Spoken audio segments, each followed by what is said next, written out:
Lalu bagaimana perkembangan kasus Panji Gumilang? Kita akan bergabung dengan rekan kami Andromeda Arizal dari Barreskrim Polri Jakarta.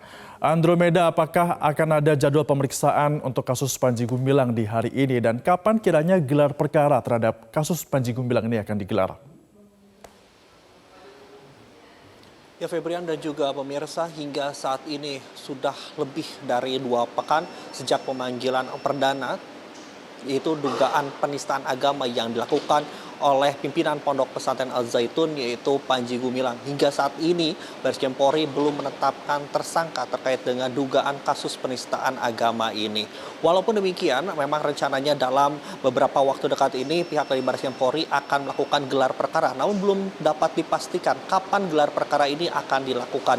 Gelar perkara ini akan dilakukan ketika memang sudah selesai secara keseluruhan pemeriksaan saksi-saksi, baik itu saksi pelapor, saksi terlapor, kemudian juga saksi ahli, dan juga berdasarkan dari hasil laboratorium dari Barreskrim Polri sendiri, yaitu Puslap 4, adalah untuk menelisik seperti apa barang-barang bukti, yaitu salah satunya berkaitan dengan video ataupun rekaman yang viral di media sosial. Lalu seperti apa dari jeratan pidana dari Panji Gumilang ini? Kami sudah menyiapkan visualisasinya kepada Anda, pemirsa, untuk melihat apa saja terkait dengan pidana ataupun dugaan yang akan dijerat oleh Panji Gumilang ini. Pertama adalah berkaitan dengan penistaan agama. Kami akan menjelaskan terkait dengan penistaan agama ini.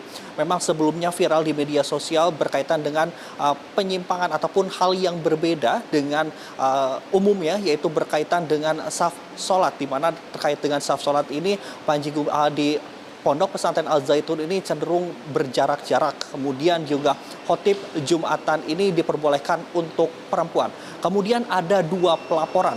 Yang pertama pelaporan pada tanggal 23 Juni 2023 yang dilaporkan kepada Panji Gumilang atas dugaan penistaan agama, yaitu dari Forum Pembela Pancasila. Kemudian pelaporan yang kedua yaitu pada 27 Juni 2023, yaitu dari NI Crisis Center, di mana terdapat pernyataan Panji Gumilang yang menjelaskan bahwa Al-Quran ini bukan firman Allah tetapi adalah karangan dari Nabi Muhammad. Inilah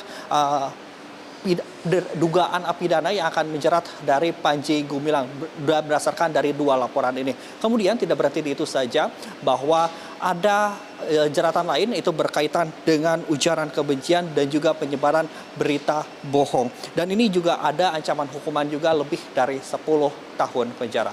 Selain itu, pemirsa, yang kedua, selain dengan penistaan agama, kemudian ujaran kebencian, berita bohong dan lain sebagainya, Panji Gumilang juga ini akan berpotensi untuk jeratan ataupun pidana lain, yaitu berkaitan dengan tindak pidana pencucian uang atau TPPU. Memang kita ketahui bahwa tindak pidana pencucian uang ini berdasarkan dari apa yang disampaikan oleh Menko Politik Hukum dan HAM atau Menko Polhukam Mahfud MD, yaitu dengan ada pencucian uang yang dilakukan oleh Panji Gumilang ini ke dalam rekening dengan jumlah yang cukup fantastis, yaitu mencapai dari 360 rekening, 165 rekening ini sudah dibekukan. Demikian, Febrian, sementara yang dapat kami sampaikan langsung dari Barreskrim Polri. Kita kembalikan terlebih dahulu ke studio. Demikian, Febrian.